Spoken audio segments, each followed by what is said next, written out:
Srdačan pozdrav i dobrodošli na Sagape kanal posvećen moći gostoljubivosti. Ja sam Sanja Krmpotić, mentorica za gostoljubivost, lojalnost i zadržavanje gostiju i klijenata. Danas imam jedno jako ugodno iznenađenje za vas, a za mene ostvarenje jedne davne želje, a to je da mi prvi gost u intervjuima o gostoljubivosti i kvaliteti usluge bude moj dragi kolega i osoba koju izuzetno cijenim na tom polju, a to je šef kuhinje i vlasnik poznatog šibenskog restorana Pellegrini. Naravno, riječ je o Rudiju Štefanu. Rudi, dobro mi došao. Poštovanje Sanja, veliko mi je zadovoljstvo i čast da sam prvi gost u tvojoj emisiji.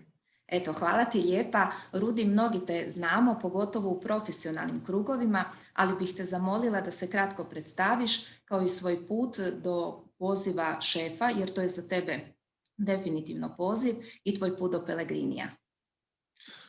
Pa evo, ukratko, ja sam šef i vlasnik Konobbe Pellegrini u Šibeniku, rođen u Šibeniku, odrastao u Šibeniku, završio hotelijerski fakultet u Opatiji i tu počinje moja ljubav prema gastronomiji, prema restoranima.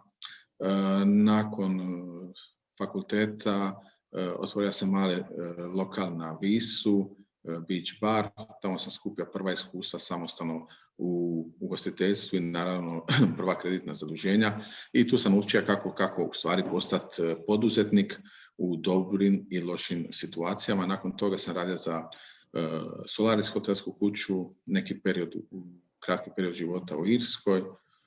Također sam radio kao konzultant za Deloitte i Touche upravo na upravljanju odnosa sa gostima. I nakon toga dolazi samostalno otvaranje Konobbe Pellegrini. Evo, ukratko. Od 2007. do danas smo tu u Šibeniku. A što se tiče samog tvog poziva, ono što sam rekla, definitivno to je baš poziv. Znači, to nije samo zanimanje, nego baš poziv šefa. Kako ga ti doživljavaš? Pa evo, ja kažem vrlo jednostavno. To je posao koji moraš voliti da bi ga mogao raditi i ono što meni daje snagu i zadovoljstvo je upravo zadovoljan gost. I ono zbog čega ja radim ovaj posao je upravo radi zadovoljnog gosta. Jer mi smo tu radi njih, ne oni radi nas. To definitivno potvrđuješ i ja znam da je okus kralj kuhinje u tvom restoranu, ali isto tako znam da često ističeš da je izuzetno važna kvaliteta usluge, odnosno servisa, i vi se to stvarno trudite, i to ne samo da budete profesionalni prema svojim gostima, nego prije svega topli, i to mogu i u biti potvrditi svog osobnog iskustva, jer kad god se sjetim svoje posjete Pellegrini, uvijek mi je tako milo oko srca, i pa bih te voljela da podijeliš sa nama što je za tebe kvaliteta usluge i gostoljubivost. Pa evo, mislim da si jako dobro otvorila temu, da si podcrtala ono što je ključno. Ja kažem da je najbitnija stvar da stvarno budemo topli. Da budemo topli, da budemo odmjereni, a opet da budemo obiteljski orijentirani. Bez topline i bez normalnog ljudskog pristupa ja mislim da nema budućnosti u našoj profesiji. Ono što često ističem u posljednje vrijeme je to da definitivno mislim da smo svi polako zaboravili biti domaćini. Mi to koristimo englesku riječ host, a mislim da mi imamo prekrasnu riječ domaćin i ugostiti nekoga. Mislim da smo zaboravili. Ja uvijek kažem, ako ugostimo nekoga, ajmo to napraviti ko da ga primamo u našu kuću, kao da primamo nekog dragog prijatelja kojeg nismo vidjeli dugi niz godina.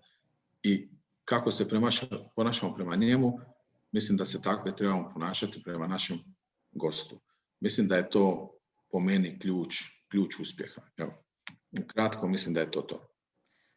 Hvala lijepo. To ono što ja isto znam reći, u biti u samoj srži riječi ugostiteljstvo je ugostiti.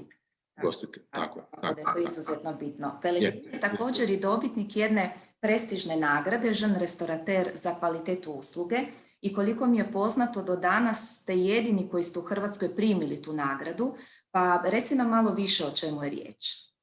Pa mislim, jer je u stvari udruženje mladih restauratera, imamo oko 360 članova u 15 do 16 zemalja. Taj broj godišnje varira, ali je tu negdje, i to je iznimno postignuće zbog toga što dolazi baš od kolega ugostitelja.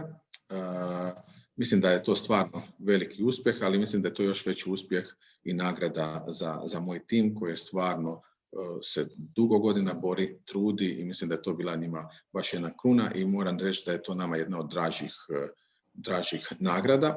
Ono što je jako bitno isto istaknuti, imamo jer daje svake 2 godine nagradu i imaju više kategorija i mi smo evo upravo za servis osvojili nagradu. I to je stvarno, kažem, veliki uspjeh za našu kuću.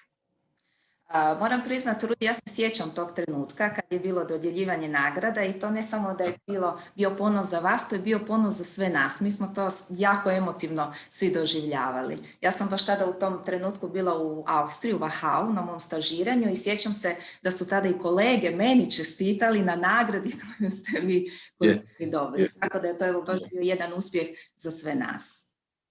Pa mislim, evo, kad kažeš, mislim da je tada Hrvatska u JR udruženju je bila dosta mala zemlja sa malim brojem članova. Kad usporedimo da je jedna Italija tada je imala 80 članova, da je Njemačka imala preko 80 članova i kad je naše ugostiteljstvo de facto bilo u povojima, mislim, gurme ugostiteljstvo, jer kod nas gurme ugostiteljstvo je puno teže nego vani, zbog toga što kad vani ljudi izađu iz škole, oni već imaju toliko prakse u ozbiljnim restoranima da već u kratko vrijeme oni mogu biti konkurentni. Za razliku od nas, mi moramo početi od osnova. Mislim da i ti sama kad kreneš svoja predavanja, da kreneš stvarno od bazičnih stvari, da šta vani možeš odraditi predavanje, na primjer u mjesec dana, kod nas moraš sigurno 2 do 3 mjeseca raditi intenzivno da bi to bilo kako treba. Iz tog razloga mislim da je to bio veliki uspjeh za našu malu zemlju i mislim da je bila jako dobra promocija za Hrvatsku i za sve nas kolege, a i nadam se poticaj gdje smo pokazali da i tako male zemlje mogu napraviti veliki uspjeh. Točno. A vidiš, iako je kvaliteta usluge toliko važna i dodjeljuju se i tako renomirane nagrade, nažalost, kod nas mnogi vlasnici ugostiteljskih objekata, čak i prije ove trenutne situacije, tvrde da se ne isplati ulagati u svoje osoblje, educirati osoblje s obzirom da je velika fluktuacija u toj djelatnosti. Ti si definitivno iznimka što se toga tiče, pa me zanima tvoje razmišljanje i stav. Pa mislim definitivno si u pravu i mislim da kolege ugostitelji su također u pravu, samo ima nas poduzetnika ima različitih. Ono što sam rekao, ima ljudi koji rade svoj posao, gdje su im primarni ekonomski pokazatelji i učinci, a ima i ljudi koji rade sa malo više srca, emocija, entuzijazma. Ja mislim da spadam u ovu drugu skupinu, jednostavno težim ka savršenstvu i želim da svi zajedno napredujemo i razvijamo se. I s druge strane, to je na neki način i meni motivacija da mi ne postane dosadno u ovom poslu.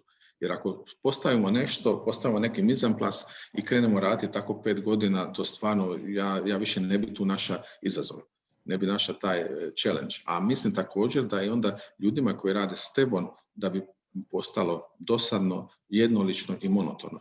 I mislim da je upravo ljepota našega posla to što možemo svake godine svi zajedno rasti, napredovati i učiti ako svi gledamo u istom smjeru, a taj isti smjer je da radimo sa srcem i emocijom. Da, to sad kažem, apsolutno. Kod tebe je sada isto trenutno u tijeku intervjuiranje za nove djelatnike Pelegrinija, pa me zanima koje emocionalne vještine i karakterne osobine tražiš u kandidatima, odnosno koje osoblje mora imati koji u kontaktu sa gostima? Pa evo ono što jednostavno kažem, već smo malo prije spomenuli to, ono što je ključno je za mene da je osoba topla, a nakon toga mora reći da mi je jako bitno da je osoba uporna. Po meni su to 2 ključne karakteristike i način, to je postulat po kojem ja odabiram kadar. Moram priznati da mi je za djelatnika jako bitno kad vidim životopis i kad vidim da je neko bio na nekom mjestu prije Pelegrinija 3 do 4 godine, to mi je signal da imamo pravo kandidata ispred nas. A sve ostalo, ako čovjek je topal i ako ima želju i ambiciju, onda sve ostalo se može savladati i naučiti. Evo, to su po meni neki ključni kriteriji za odabir, jer sam primijetio da u današnje vrijeme mladi ljudi normalno dolaze do razvoja tehnologija, naše informacije su kudikamo dostupne su, imate u sekundi neki pojam. Mislim, kad smo mi bili mladi i studirali, trebali smo koristiti rječnik stranih riječi. Danas više nitko ne pogleda, samo je dekoracija u kućama. I onda mladi ljudi stvarno se vrlo brzo zasite. Oni kad dođu kod nas, rade 2 mjeseca i kažu, ja sve znam, ja već sam sve naučio, ja već treba nići dalje. Ali onda ja volim reći mladim ljudima da ako ti želiš stvarno ući u srž, ti moraš kuhati sa jednom namirnicom kroz cijelu godinu, da vidiš kako se ta namirnica ponaša kroz godinu. Kakva je u proljeće, kakva je u ljeto, kakva je u zimu, kakva u jesen. I kad je ti ovo poznaš, onda ti tek možeš reći, ja sad mogu ići na skalu gore. Također i u servisu. Jer ono što ja kažem, kad je vani iznimno hladno, onda ne možeš posluživati iznimno kisel pjenušac. A ti si, ti si radio sezonu i bila ti super, ti je bio taj pjenušac, a onda dođeš, radiš zimu i opet prodaješ isti. Znači, to je krivo.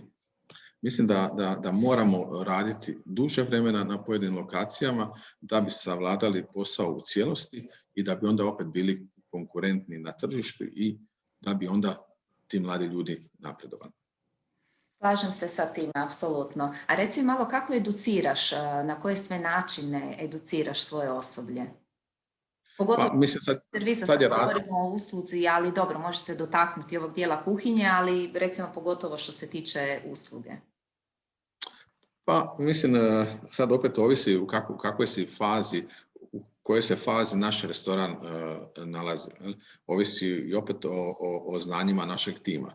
Kad smo kretali definitivno da smo bili na bazičnom levelu, a onda kako smo rasli, tako su se i naši ključni zaposlenici educirali na poznatim mjestima vani, isključivo iz jednog razloga, a to je da budu što samostalniji, da šta brže donose odluke i da budu na nivou da mogu razgovarati sa gostima, bez obzira što su mladi. Jer šta se dešava?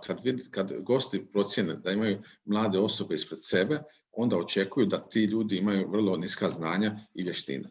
I to je ono da smo mi prije 6 do 7 godina stvarno ulagali izniman kapital da ti mladi ljudi steknu što više iskustva, tako da oni u servisu nemaju nikakav stres od neznanja, nego dolaze u servis i uživaju u svom poslu. Mislim da je to ključ, a onda ti ljudi sada educiraju nove zaposlenike po uvjetima i standardima i pravilima koje smo mi definirali, a nakon toga ako se pojedinac iskaže, onda sigurno dobiva opet ekstra edukaciju za nagradu, za svoj trud i za svoj angažman. Svakom ponaosob, koliko nama da, toliko mi njima vratimo nazad. Mm-hmm. Odlično. Ja to definitivno mogu i potvrditi što se tiče tvog osoblja. Znala sam nekako govoriti da bih najradije povela sa sobom tamo gdje sam ja, ugostiteljski objekt. Zato jer osim što su profesionalni, upravo je zbog te predivne ono baš srdačnosti, netopline i te iskrene gostoljubivosti koja se baš osjeti kod tvog. Ali to je ono što smo rekli. Moraš biti okružen sa ljudima koji vole i rade svoj posao sa emocijom, ne sa ekonomijom. Ja se slažem definitivno, u današnje vrijeme stvarno je nužno biti izniman ekonomist i u ovoj situaciji se možda čak dokazalo da ekonomisti imaju pravo jer bolje se snalaze u ovim trenucima, ali ja opet nekako vjerujem da nas čeka bolje sutra i da to neko sve gleda i da će nas nagraditi za sve to. Ja sam to uvjerena, znaš, zato jer isto i ljudi kada razmišljaju, odnosno obično odlučuju emotivno, a i sad isto kad trebaš odlučivati, znači da li ćeš negdje ići ili nećeš i gdje ćeš potrošiti svoj novac, i znam kad pričam i sa svojim poznanicima, sad se itekako bira tamo gdje ti je lijepo, tamo gdje se osjećaš dobrodošlo, gdje si primljen i profesionalno i toplo, definitivno ljudi se odlučuju vraćati na takva mjesta. Tako da to ima svog efekta. Slažem se, definitivno. definitivno sam za. Da. Ti si isto i osnivač zaklade Budi Foodi, pa reci nam malo više o toj zakladi. Pa upravo možda malo prije smo se u razgovoru dotakli da naši mladi ljudi koji izlaze van iz školstva u stvari nemaju puno vještina i znanja da bi bili konkurentni na radnom mjestu. I onda šta se dešava sa svim tim mladim ljudima, moramo krenuti s početka.